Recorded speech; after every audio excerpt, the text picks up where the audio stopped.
Hey, okay. Yes, I am a freelance illustrator and I am based in Sheffield. I've been working as a freelance illustrator for 4 years. Mainly what I do is I create artwork for commercial clients and for personal commissions as well. And I do this via drawing. So I'm here to talk about how I think pens are mightier than the sword.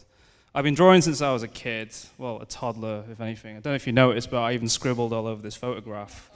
I was a pretty naughty kid, so my mum and dad would hide my toys, and they'd just give me crayons and pencils to play with. So I guess in a way they're directly responsible for what I do now. On top of having like toys and things like that, I used to watch a lot of cartoons, and eventually I owned a Super Nintendo, and from having a Super Nintendo, that opened up a whole world for me. Playing like computer games where you explore different types of worlds and taking all these colors and characters. And so that had like quite a profound effect on me during like through school, college and university. I was always drawing. In fact, I was still being really naughty and drawing on the back of exercise books, exam papers and that kind of thing. And I kind of felt like eventually I could probably channel this into some kind of career. And so I felt maybe graphic design might be a path for me.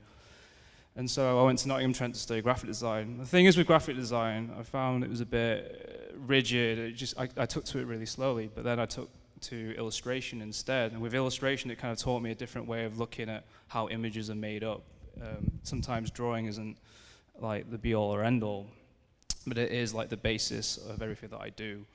On top of just drawing, I write a lot of lists as well. I suppose like writing a list to start your day is kind of like sketching out what you're going to do that day.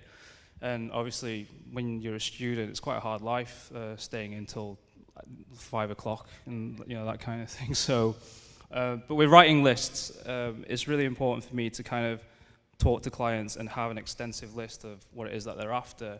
And so sometimes I can be super organized or super chaotic, and that's just the way I work, really.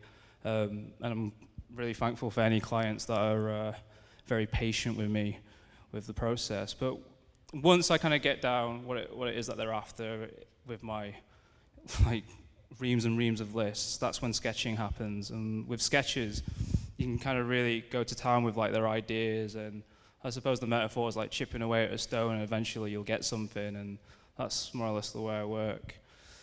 And then once the sketches are finally kind of finalized, sorry, that's when I kind of go to town with using the pens. A lot of the work that I do is mural work, so I turn up to a space and I can just draw directly onto the wall using Posca markers. Posca markers are great because they give me enough kind of ink and flow, and I work quite fast, but not intentionally. I work fast because I like the way the line flows, and I've managed to kind of train myself to use them in such a way that if I can draw fast, I can add in a lot of detail to my work. So you can pick out lots of tiny little characters like interacting with each other within the artwork. I kind of like to create miniature stories. And with practice, it makes perfect. I get a lot of people kind of commenting on how they think the artwork is a vinyl or a digital sticker or something like that, but it's not. It's all hand drawn. I tend to get a lot of like workmen and builders when they're kind of on site watching me do the stuff, and you'll probably see here that like there's lots of people that stop and talk to me, and they're like, well, "How do you do this?" But it's just practice, and that's all I've ever had to do is just practice and just. Well, I enjoy what I do as well, so in a way, I'm lucky enough to do something that I don't really count too much as a boring 9-to-5 job. But interestingly enough, like that mural then was done at Facebook.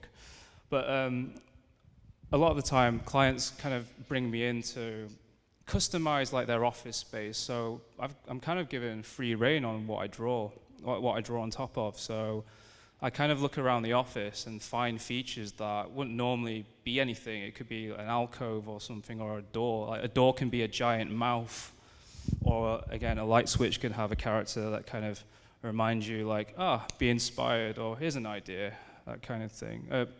When I kind of look around the office, I don't work in an office, so I don't know what it's like, but I kind of imagine it'd be nice just to kind of graffiti something like a little mouse in the corner or something like that, and that's kind of like why people bring me in. Like any kind of feature, like an air vent, to me is like, oh, as soon as I see like an air vent, I might think Mission Impossible maybe, or something like that. I just have a really strange way of looking at things at times. So I kind of wish that like some of my doodles would just come alive and just muck around the office. And thankfully, you know, I always get quite a good reaction of people when I draw these kinds of things. Again, like I can draw really funny things like security cameras above the boss's head, or like I said, like a mouse running across the door frame. And I like to like hide things in the artwork as well. But more or less, what I kind of do is just look at a space and just try and, in a way, like hack it. With hacking something, you can turn it into something else. And yeah, it's just a lot of fun. Like again, I don't really see it as a job. I get to travel and see some really nice offices, and you know, kind of meet different types of people.